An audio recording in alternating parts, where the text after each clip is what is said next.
background. I'm literally in the moving phase, so I haven't got my office set up just yet. Well, Mobile office. your office is better than mine. I'm currently on the couch. I have a fake background to hide the fact that I'm on my couch right now. But uh, we are Sasquatchers. This is Andrew and JC here again. We have a cool guest that I'm looking forward to. We're going to talk about some Bigfoot stuff here. It's always fun to talk about Sasquatch on Sasquatchers, which is not something we do every single week. I'm going to go ahead and Surprisingly. introduce him here after the intro, which will be changing here shortly for our season 3 upgrades.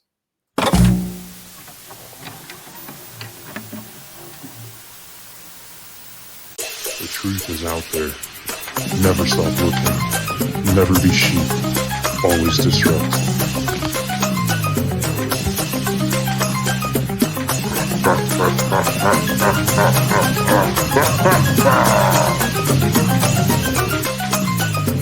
We are the ungovernable. We are the truth seekers. We are Sasquatchers.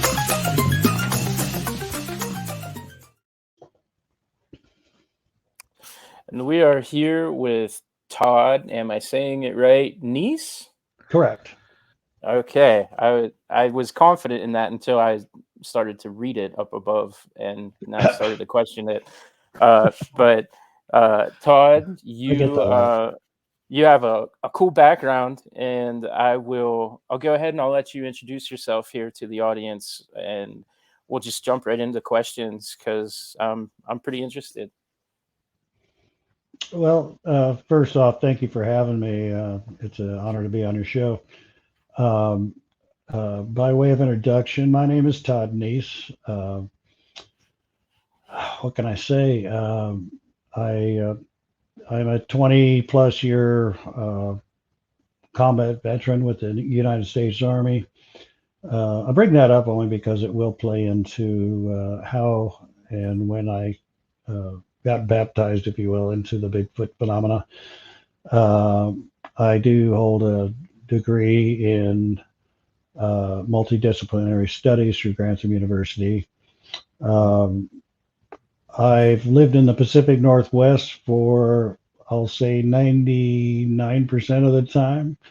But currently, I'm speaking to you from the Ozark Mountains in Arkansas, where I just recently moved. So I do maintain a home in Oregon as well, but I'm I'm kind of a transplant here, and been getting into the Bigfoot phenomena here in the local area, which has really become quite fascinating.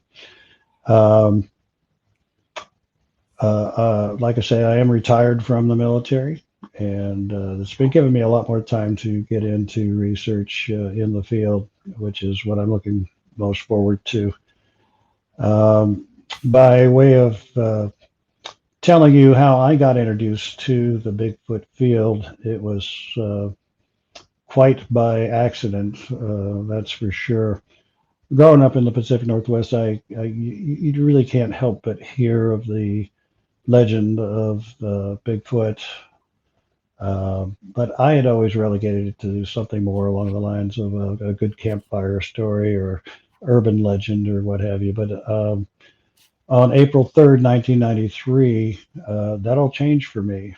And that came by way of an encounter during a military exercise, in fact, where we were doing demolition exercises in the Oregon Coast Range on some private timberland, us being the 1249th Combat Engineers.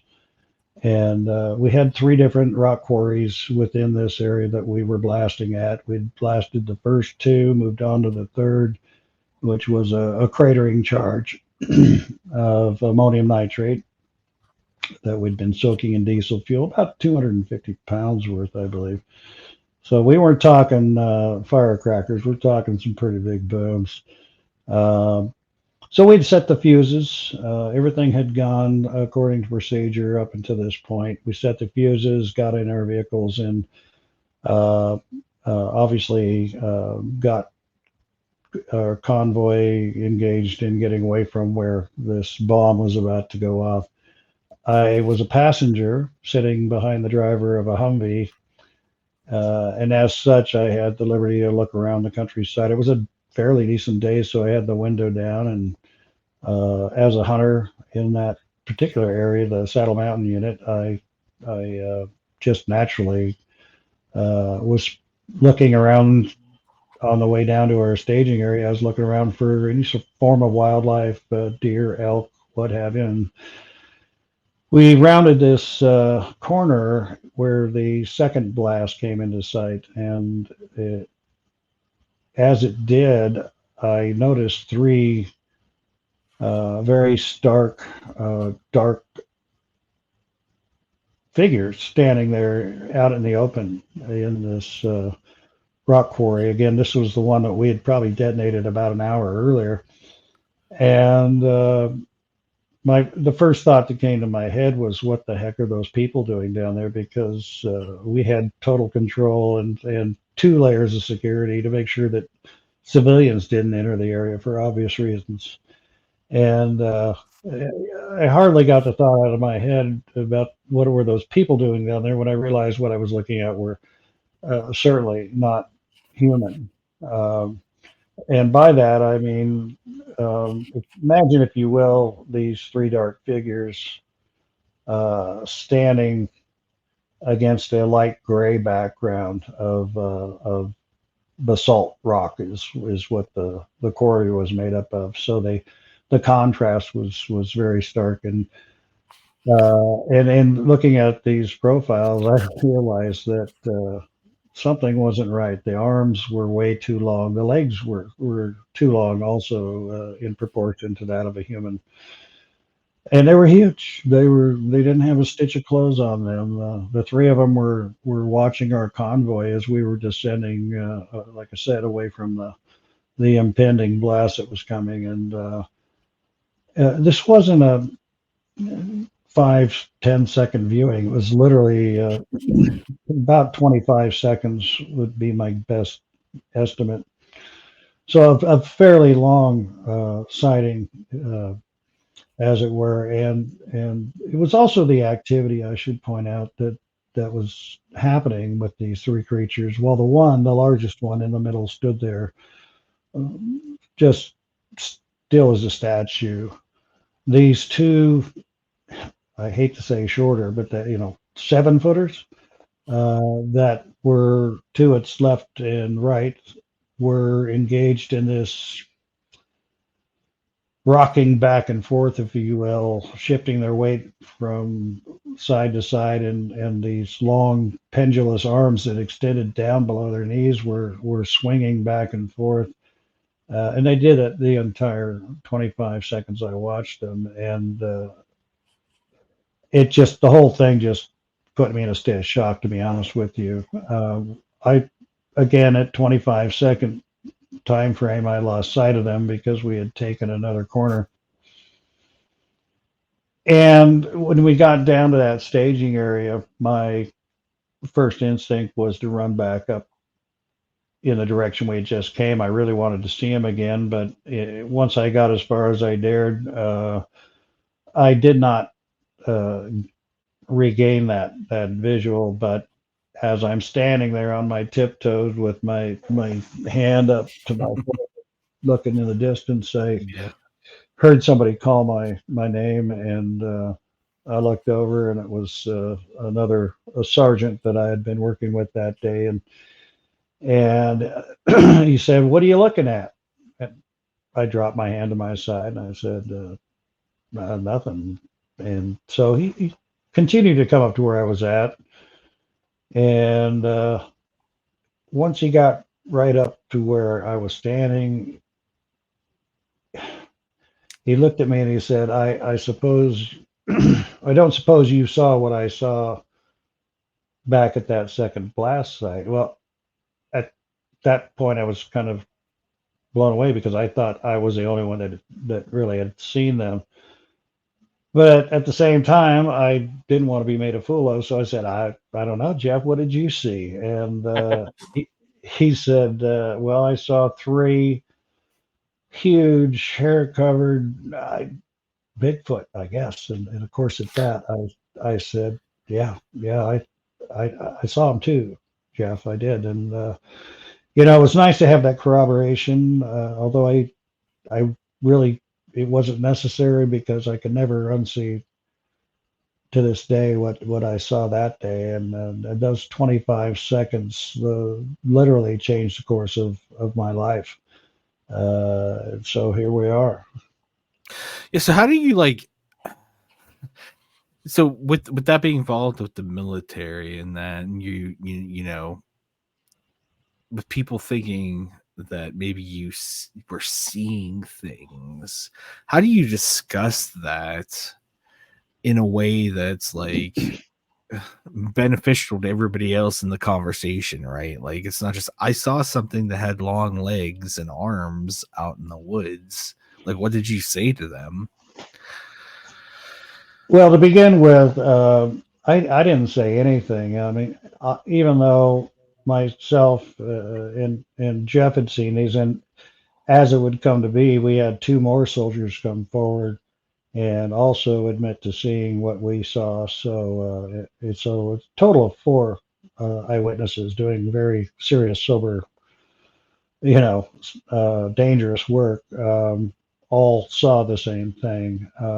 But even at that, I kind of got into that position that I assume about 9 out of 10 people who do have encounters get, and that's, what do I do with this information, and do I go public about it, and or do I find some authority that I can go to, the Fish and Wildlife Department of Natural Resources, the Forest Service. I mean, who? And, Right. and the bigger question is who's going to believe me?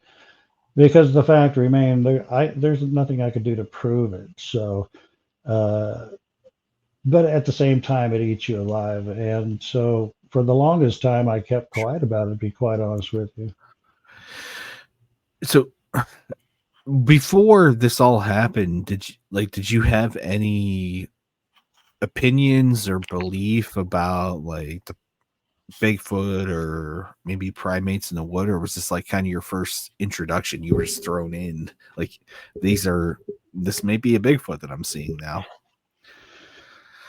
Yeah, well, I even as a kid, I was always very much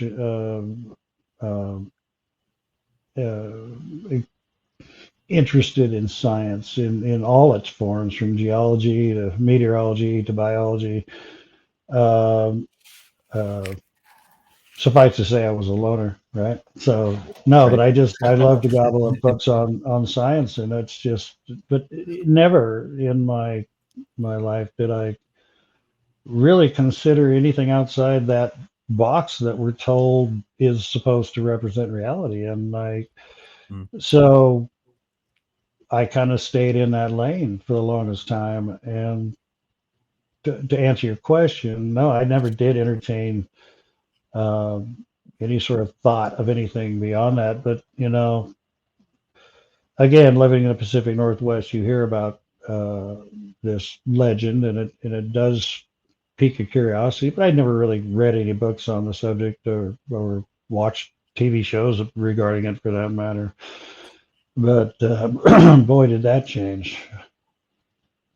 Yeah, it's funny that you bring that up because I have a coworker in my actual day job who is from that area, and I believe he actually lived out by Willow Creek. And when he brought that up so casually, and I was like, dude, like I love Bigfoot.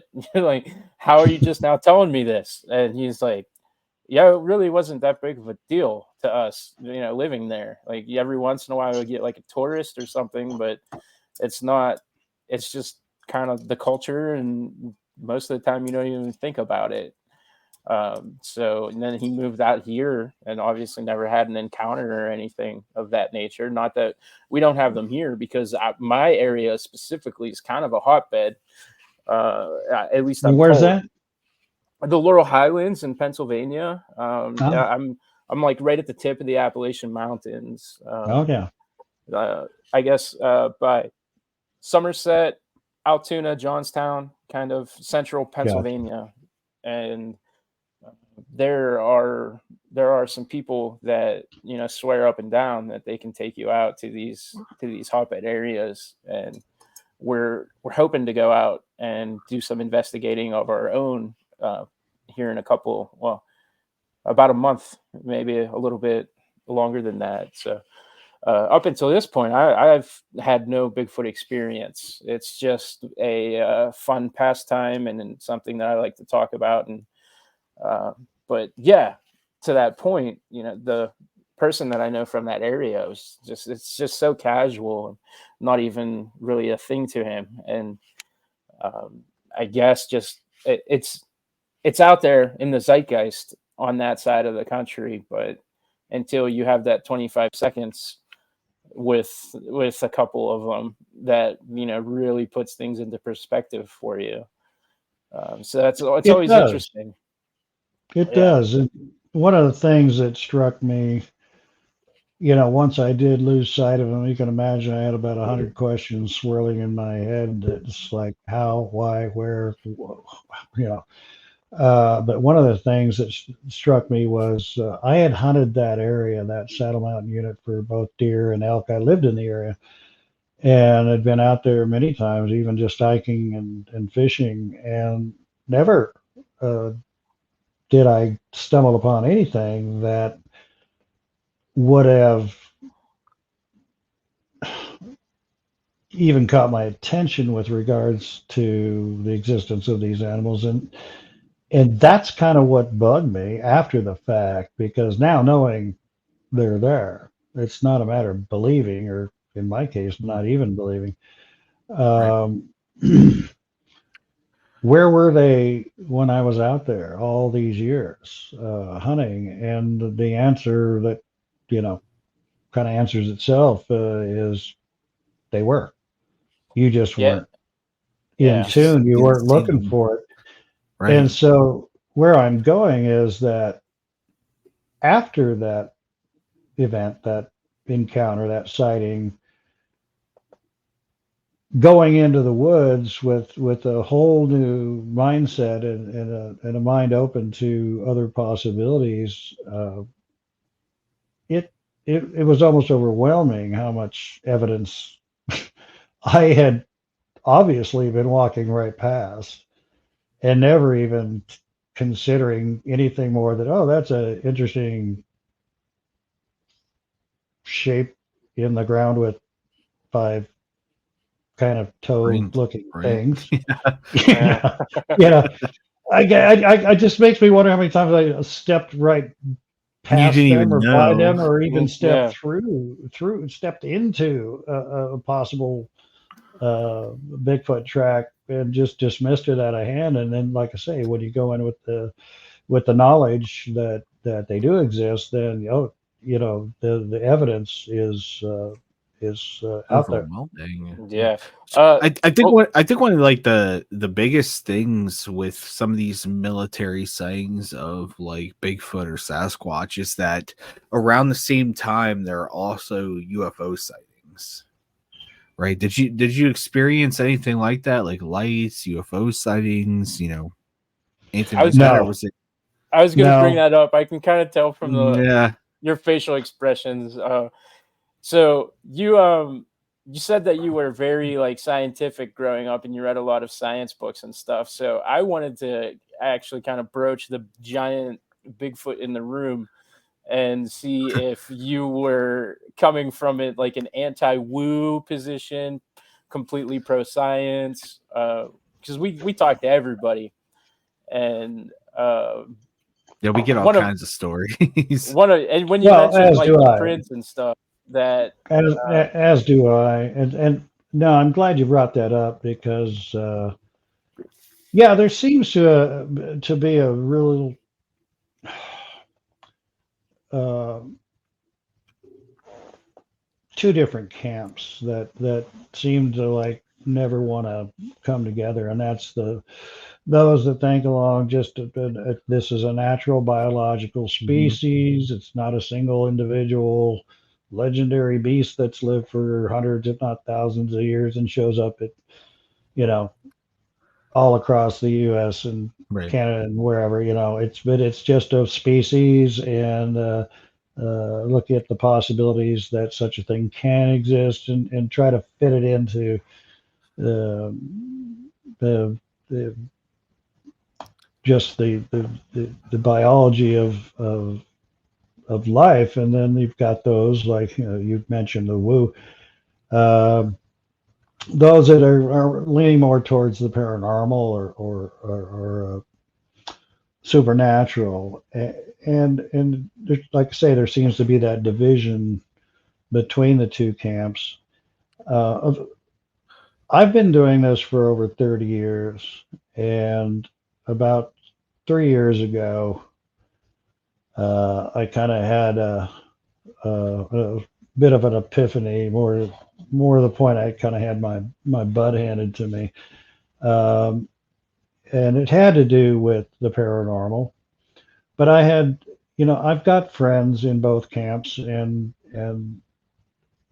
if it was one or two people saying this happened, that happened, eyes are glowing red, or in the middle of the night, or they can appear and disappear at will. If it's just a couple of people, I'd say, yeah, well, that's cool, but it's anecdotal, and it's just, very, very subjective. And then, but when you have 50 to 100 people in your circle that claim similar things, well, there's a little truth in everything, right? So, Sure.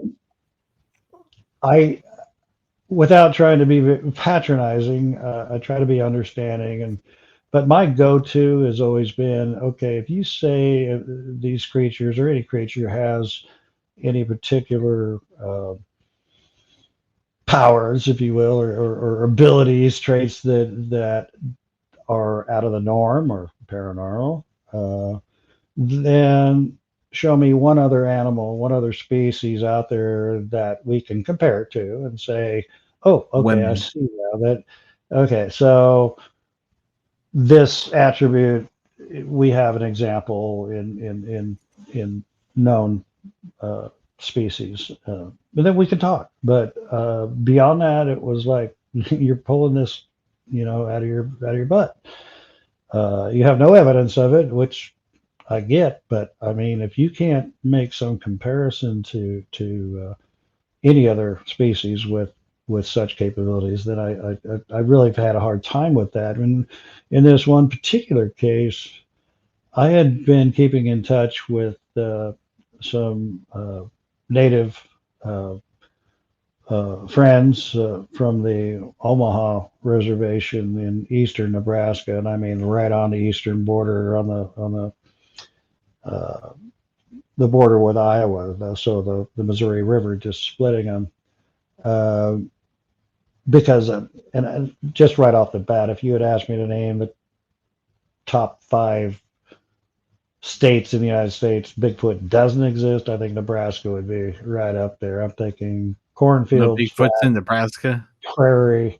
Yeah, it's like where they hide, right? In the Bigfoot corn? doesn't like corn. He's done. That's right. They're hiding in the corn. No, So he's too big for that. right. Nebraskans So, but don't no, do what that. I'd come to find out when I went there in person is that along that Missouri River, and within the reservation, it's a very heavily wooded forest and rolling hills, and mostly hardwoods, oaks and maples and whatnot. But I had been communicating with these folks online for probably 2.5 years, and they kept showing me videos and telling me they've been having these encounters. And in this particular case, their encounters involved, in many cases, I should say, this eye shine effect. I'm sure you've heard of that, correct? Um, I'm actually not sure. Well, we they, talking some people, about like the red light. yeah, some people, well, not a single light, but like a set of eyes. And for the longest time, I had these guys showing me videos, and they're like, "See those lights? That's them." And I'm like, I got to be able to explain this scientifically, or I just can't sign off on it. Well, one day at their invitation, I went ahead and flew out to the reservation, and they took me out in the field, and we'd go out from like midnight till 2, sometimes 3 in the morning. And again, I had put this whole glowing eye thing in the category of supernatural, paranormal, woo, whatever you want to call it. In other words, I wasn't buying it. And well, we got out in this very desolate, uh, extremely rural area. There was no other people around, no other vehicles to be seen, no lights, nothing. It just pitch black. I mean, you couldn't even see your hand in front of your face. And we carefully walked out into this particular point, and my friend called out in his native language. Into the darkness, he yells, "Aho, Kage," which in Omaha means hello, friends. Mhm. And which I would come to learn later. But anyway, I just hear him doing his thing, and he would do it maybe 3 times, and within like 30 seconds, all of a sudden, from out of the darkness are these lights, glowing lights, a pair, what look like eyes. And I'm like, is that what I think it is? And he's like, yeah, that's them. And then maybe 10, 15 seconds later, another set off to the right. And I'm not just talking lights. Like, my first go-to is, okay, I'm being punked. This is a hoax. How can this be a hoax? But as I'm watching this, I'm watching these sets of eyes moving, sometimes left, right, sometimes backing off, sometimes coming towards us. I'm watching them turn left and right. I'm watching them move independent of each other. I'm thinking that, my thought is, okay, he's got this little remote control, and there's these LED lights out there, and so, anyway, we saw it at any given time up to 3 individuals, and you can actually see them blink. And so I went to bed that night. I don't know how much sleep I actually got, but I went to bed that night. We got up, well, I should say that morning. Got up that afternoon, went back. We did it all over again. And we did this 5 nights in a row in 2 different locations with completely independent types of results, but results just the same. And it wasn't just these what appeared to be glowing eyes in the dark, but it was also some vocalizations that were going on in the background that were just out of this world. Unearthly, definitely nothing that you could associate with any known animal.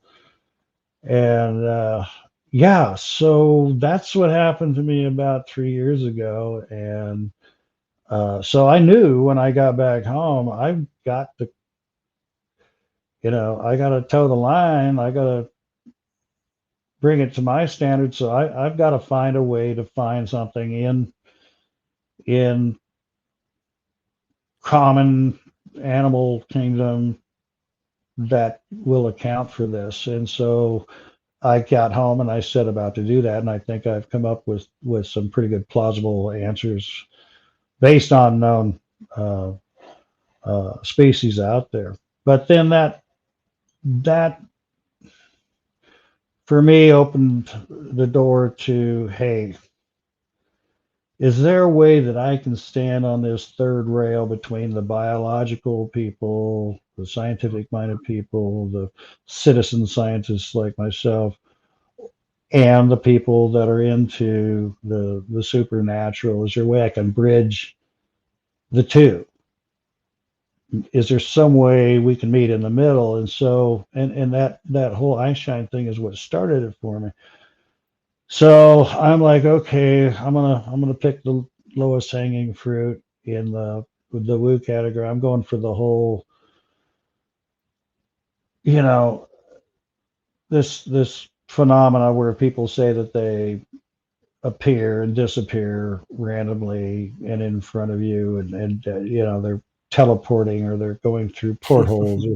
I'm like, Right. okay, all right, I got to go for the next one. And here's the thing: is this, like I say, there's always a bit of truth in everything, and again, not being anecdotal, but having numerous people claiming to have experienced the same thing. And this is where you gotta kind of base everything. Is there's a difference between experience and reality.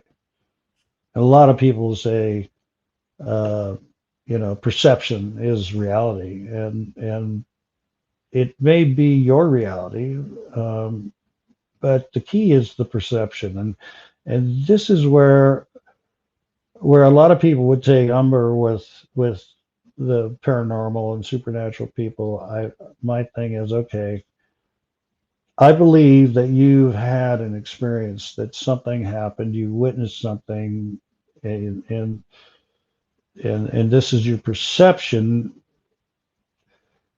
Now, is there a way that we can figure out a scientific way where to explain what happened? And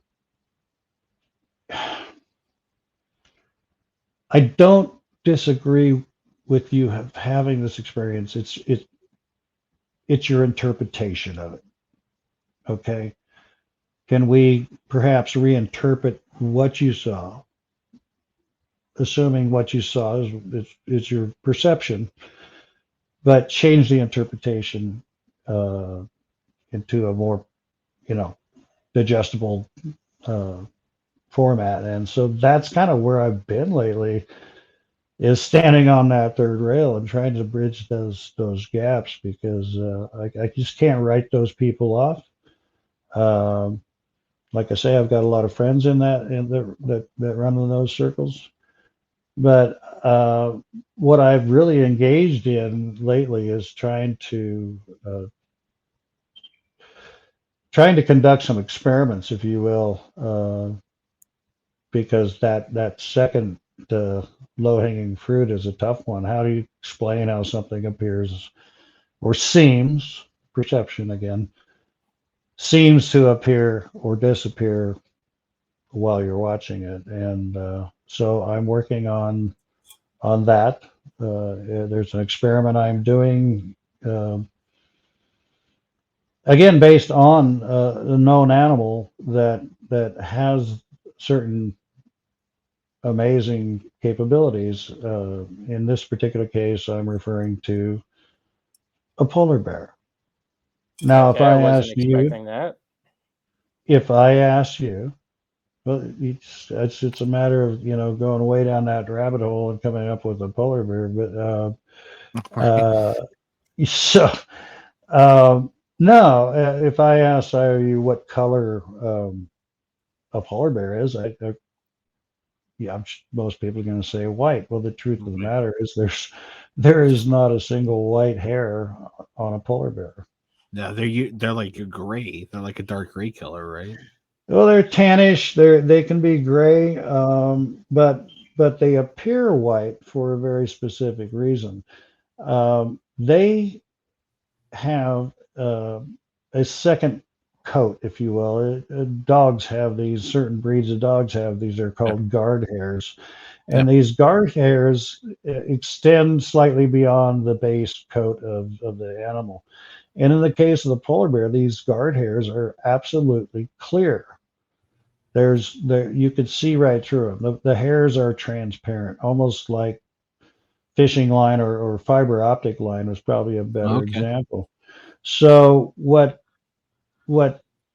they do is they pull in and reflect, if you will, or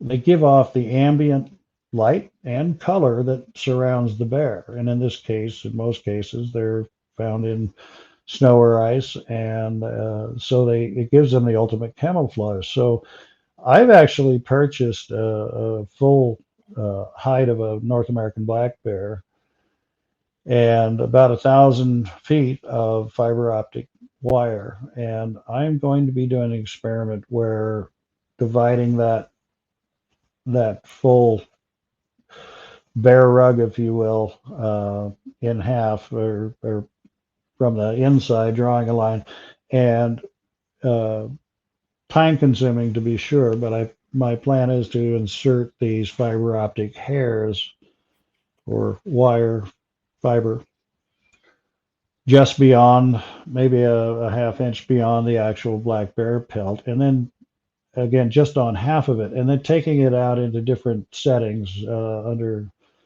specific lighting conditions, and just seeing if half of that pelt doesn't seem to blend in with the background or its surroundings. And if that's the case, again, having that example in nature, perhaps we can explain.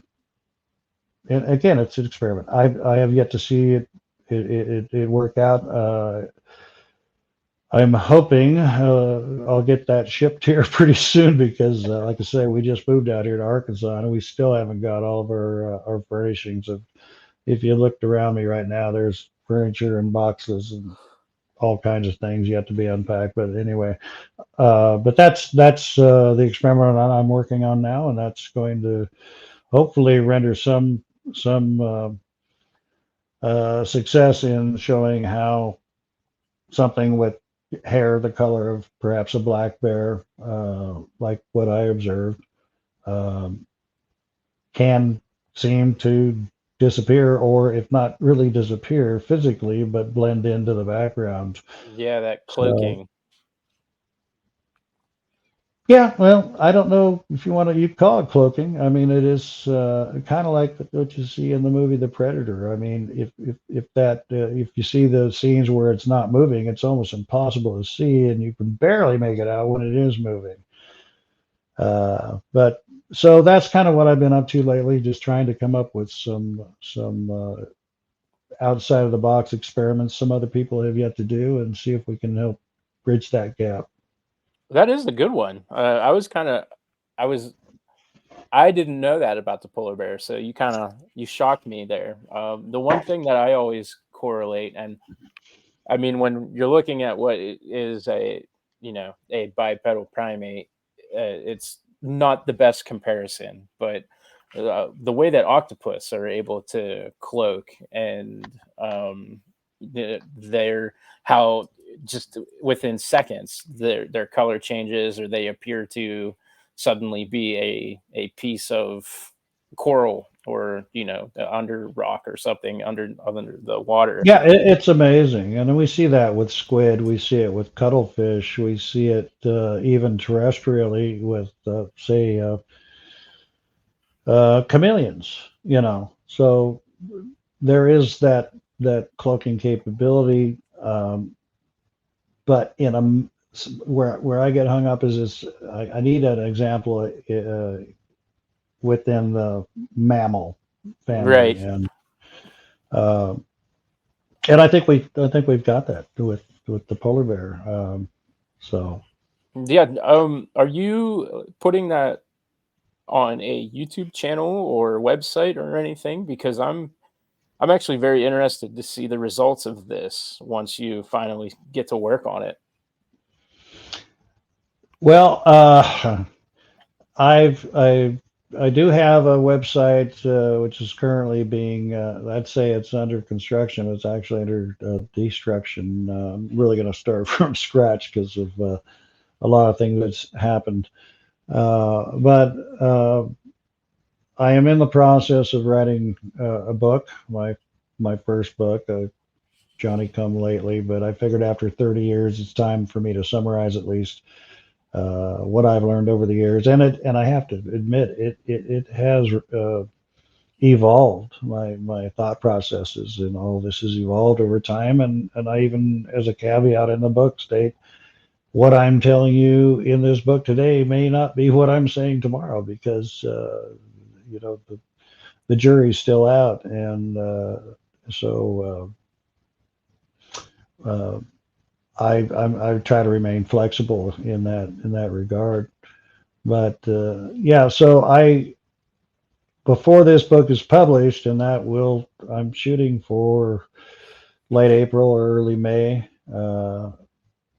Then hopefully those results will be there. But one way or the other, they will be made public. That's very cool. Again, I had no idea about that information about the polar bear, so I might actually start doing a little bit of research and start using And that Google that. as an argument when I start having them. But we unfortunately we run about an hour, and we're already hitting that 40-minute mark, and there's some things that I wanted to get to based Let's off change gears. your notes, just so that I can properly promote you and the stuff that you do. So I was curious if you would get into the American Primate Conservancy that you founded in 2015. Maybe talk about that a little bit. Sure. So after doing research for quite some time, I decided to really entertain, why me, to begin with. I could have been looking the other direction. It could have been a minute or two either way and would have missed everything. And so I kind of, on a personal level, tried to find a meaning, a purpose, if you will, for what I experienced and what has come to really impact my entire life, the whole direct course of my life. And so, on a personal level,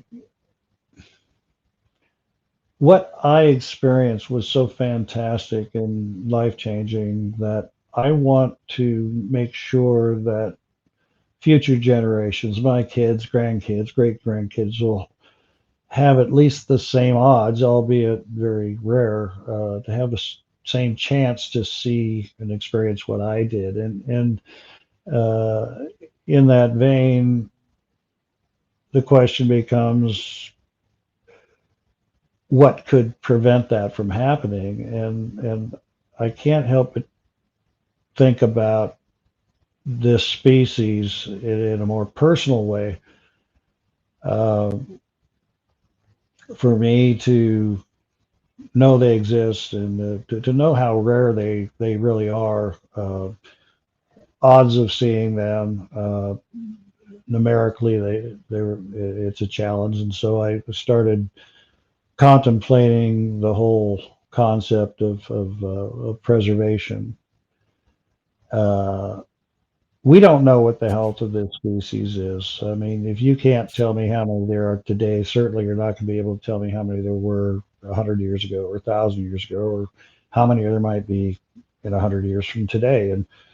And a lot of people would say, leave them alone, they're doing great, but that's just a romantic notion. And unless you have the same sort of criteria we use for any other animal, I don't care if it's a mammal or an insect or a reptile, we've got data, and we don't have that data. And until we do, it's a guessing game. So in October of 2015, I founded the American Primate Conservancy. It's a nonprofit organization based on science and education, but our mission statement is the discovery, research, knowledge, data, recognition, and protection of the species.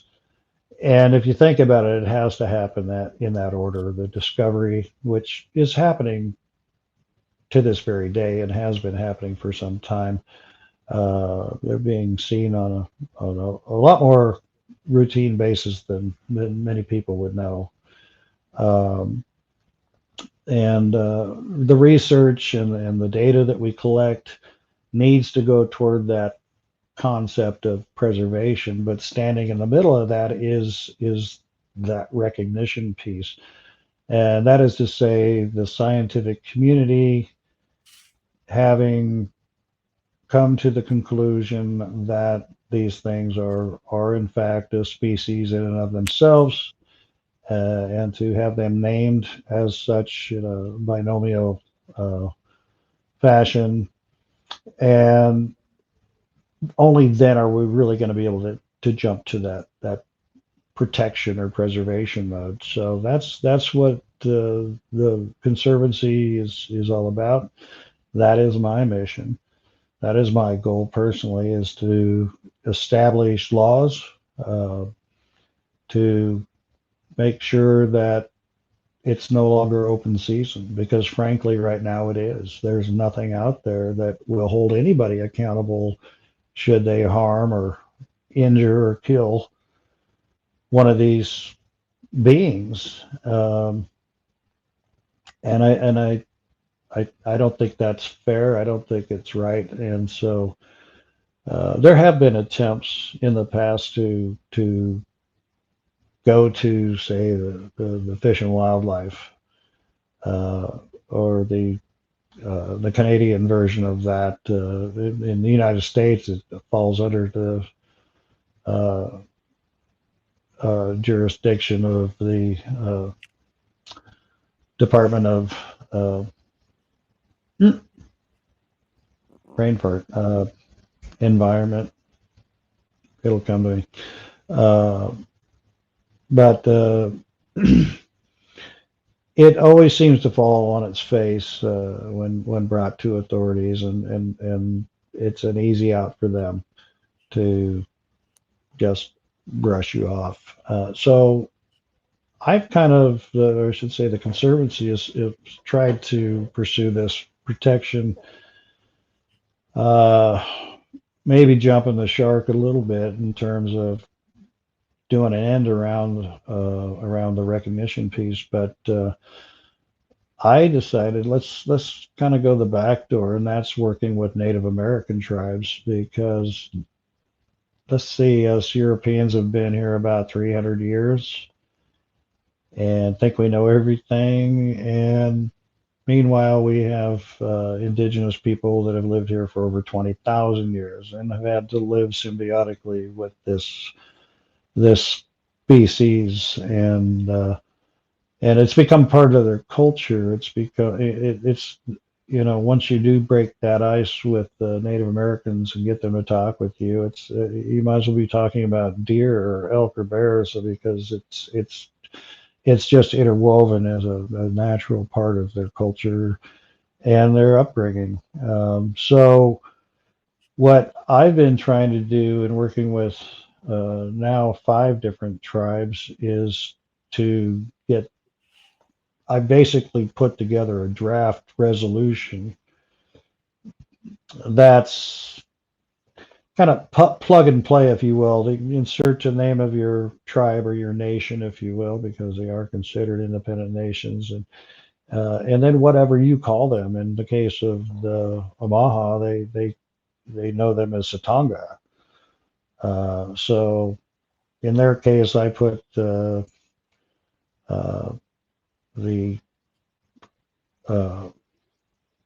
Omaha Nation Satonga Protection Act, and then, like I say, you can change it to Navajo and call it Siatko, or change it to Nez Perce and call it Bakwas, what have you. They all have different names to describe the same species that they've come to know, and what we've come to know as Bigfoot. But they have the autonomy on their own land, on their reservations, their nations within our nation, and there's hundreds of them. And I think it's an easier sell to get the Native Americans to enact regulations with regards to the treatment of this species, because it bolsters their culture, as well as it bolsters their beliefs. It bolsters what they've been saying all along, and they do revere this species as another tribe. To be honest with you, they don't consider them an animal like they do the wolf or the bear, the owl, raven, what have you.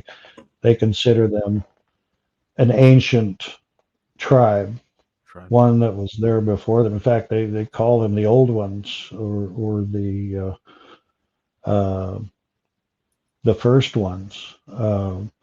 So my tact, as I'm sure you can pick up on, is to get these reservations who can apply these laws, at least within their own tribal lands, to sign on to these measures, these laws, customizing them to their own particular tribes. But once that gets rolling, and I think it'll catch on.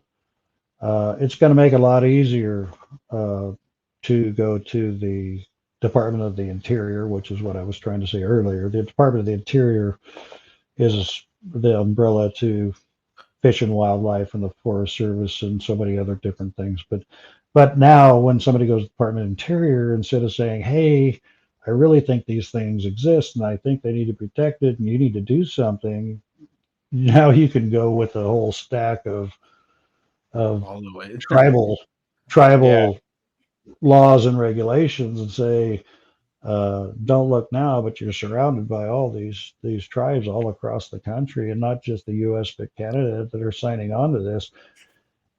Now it's going to make them sit up and pay attention, and in a way, it kind of takes that burden off of them, that ridicule factor that so many of us individuals have to face. It makes it a little bit easier sell, and especially now in light of what we've seen in just the last year with the whole UAP phenomena, formerly known as UFOs.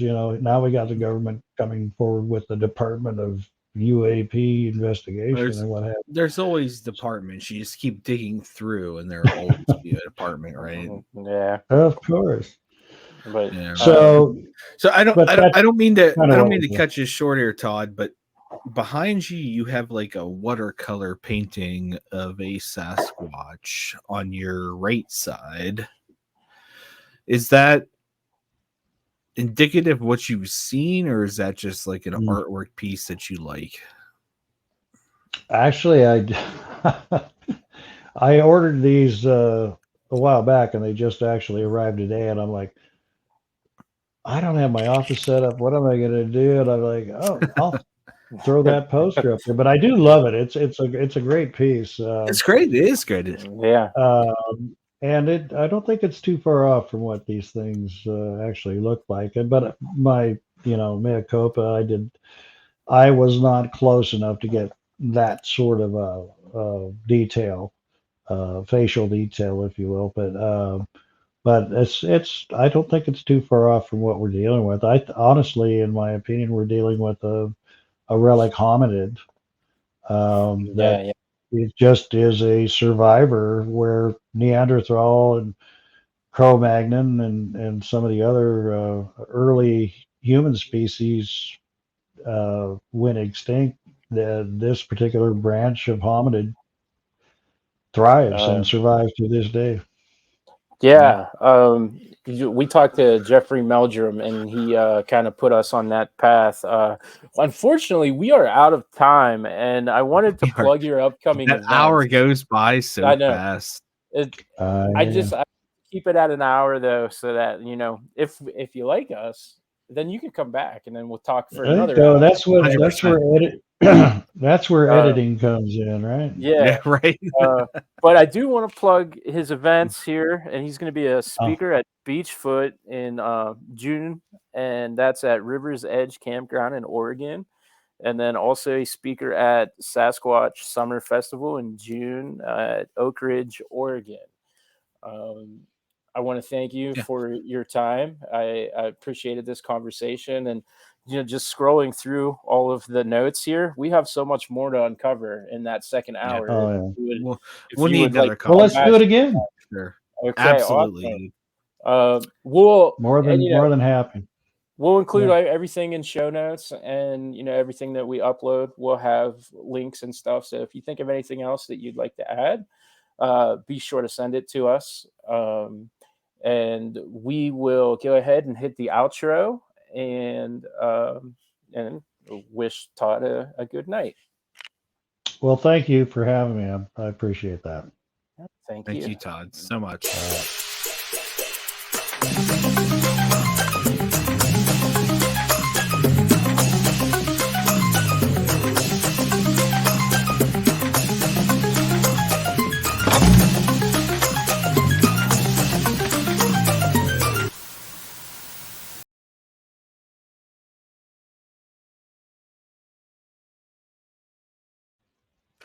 Thanks for squatching. Squatch you later.